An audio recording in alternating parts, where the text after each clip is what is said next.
Let's turn to U.S.-China a day after Presidents Biden and Xi met on the sidelines of that APEC summit in California. Our Eamon Javers was in the room with President Biden and Chinese President Xi during their dinner with the U.S. CEOs, Eamon, and a lot of discussion today about these standing ovations.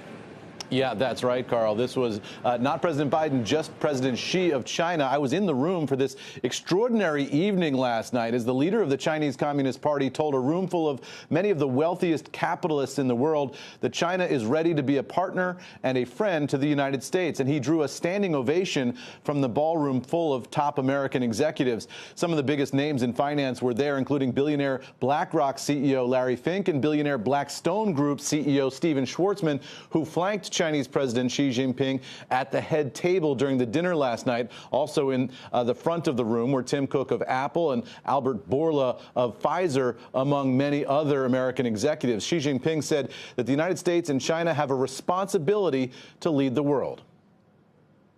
Ladies and gentlemen, friends, we are in an era of challenges and changes.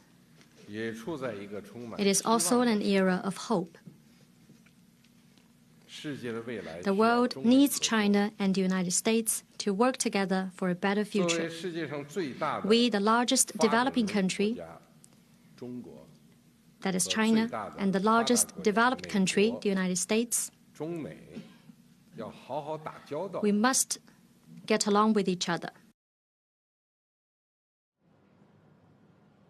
And one interesting note there, Elon Musk was in the building during the dinner. He attended a VIP reception before the event in the room where Xi Jinping was expected to be. But the Tesla CEO left before dinner began and was not seated at the head table last night. Back over to you guys. Eamon, you know, there has been some, I'd like to hear it from you, obviously being in the room, that there really wasn't much offered in the way, though, of concrete invitations, so to speak, to corporate America to come or invest or anything sort of offered that might make things a bit easier, was there? Yeah, no, it was sort of a de-escalatory speech, very diplomatic. Xi Jinping talked about, the Doolittle raids back in World War II, the pandas, all kinds of things that the United States and China have in common. He also said that they have two different systems of government and that the Chinese respect the American system of government.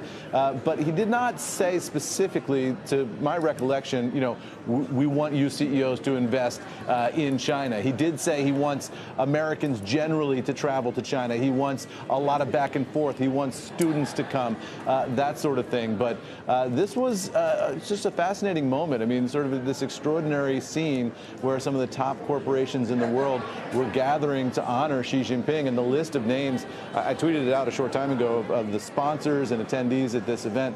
It was pretty much an all-star list of American capitalism in the room last night. Yeah, a lot of the page ones today, Eamon, talking about that establishment of military communications. We'll see what kind of benefits that pays off, if any, in the months and years to come. Eamon Javers, what a story this week out west.